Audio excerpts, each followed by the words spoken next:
Hey, Christy Corey with Creative Habitats Landscaping, talking to you about making improvements to this part of your landscape. So the idea is to add more color and interest to here. One of the conflicts that I see, there's a couple of smaller trees that I recommend that we remove. These are trees where the diameter of their trunk would be maybe about the diameter of someone's wrist. Not larger trees like this, but just smaller trees, maybe like the ones that you see here. So my estimate addresses taking out a couple of those trees and then adding color and interest to here. And this is how those ideas culminate. So in this location, I have added hosta. Ideally, a more colorful hosta than just green hosta, but maybe something variegated or with a little bit different color like blue.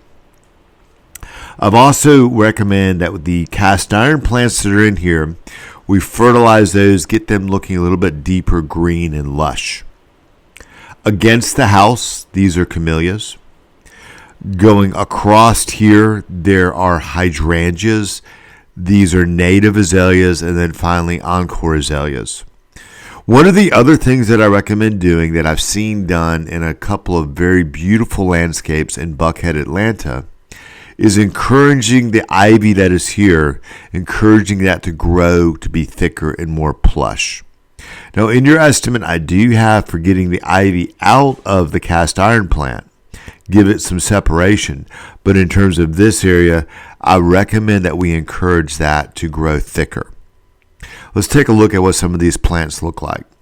So this is a Nico Blue Hydrangea macrophylla. This is one of the hydrangeas I would recommend for in your yard. Same thing here, just same plant, but just a different photo of it. This is an example of what you can expect in color out of native azaleas. We can go with just one monotone of color or even mix it up with this is probably a Piedmont, this is probably a Florida Flame. So another example of a native azalea. So, and this will give you an idea if left unchecked. These are probably 20 years old, and they do get maybe 12 to 15 feet tall. That's what I've seen in our area. That would be a realistic expectation for our area here. Also, encore azaleas, a lot of different ones to choose from, but I would recommend getting something that probably maxes out at about 3 feet. On the camellias, some of the more popular, taller ones are Kanjiro, Yuletide. I can get this very easily, and every now and then I see a Cleopatra. But any of these camellias, I think, will light up the garage wall side very, very nicely. This is not a full-grown one, but a good example of the kind of color that you can expect out of a camellia that would be placed against the garage wall. So we also have a second part to this plan, and Brianna's working on that, about how we can add some color and interest to this area. That's not going to be addressed in this estimate, but I do have plans for it.